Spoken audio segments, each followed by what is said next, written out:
Welcome to my channel. আজকে আমরা শিখব মাইক্রোসফট এক্সেলে কিভাবে কমেন্ট কপি পেস্ট করতে হয় এবং কিভাবে কমেন্ট ফরম্যাটিং করতে হয়।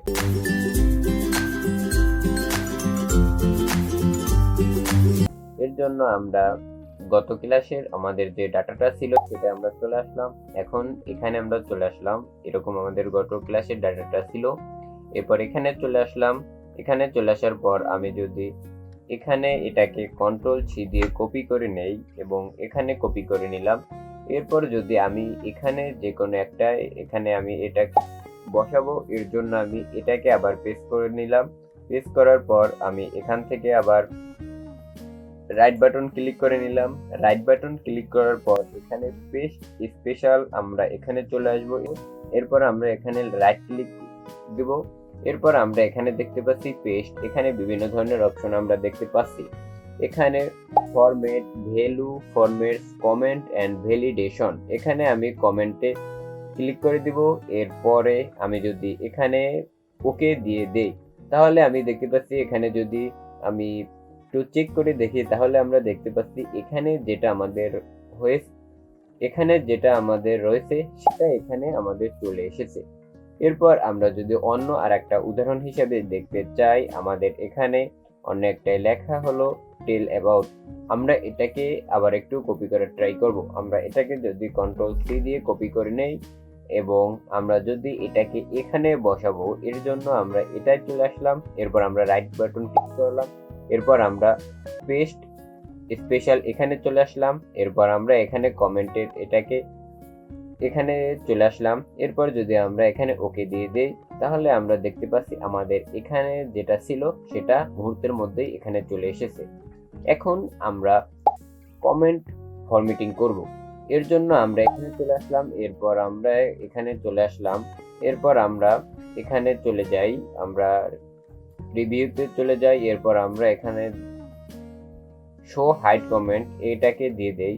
এরপর আমরা এখানে চলে আসি এবং আমরা আবার রাইট বাটন ক্লিক করব।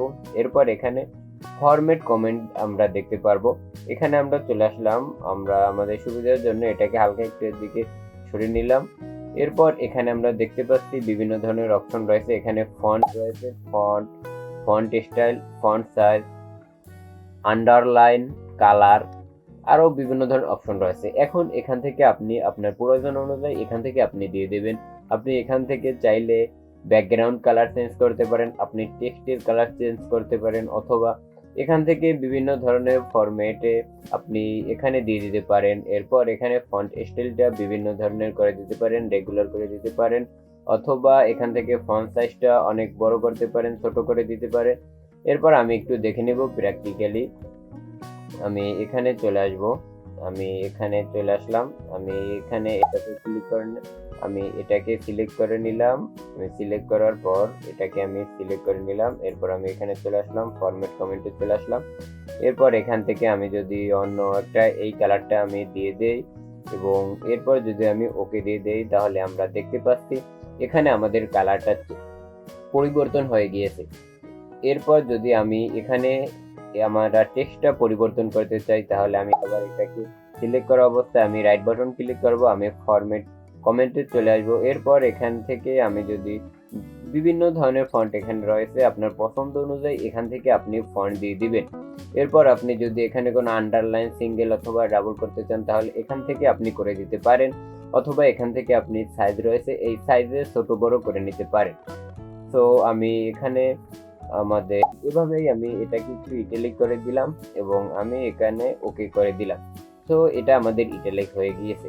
তো আজকের ভিডিও এই পর্যন্তই। আমরা গত ক্লাসে কিছু জিনিস শিখেছি, আমরা কমেন্ট ব্যবহার করব, সেটা আমরা ফুললি শিখে নিলাম। দেখা হবে নেক্সট ভিডিওতে। আসসালামু আলাইকুম।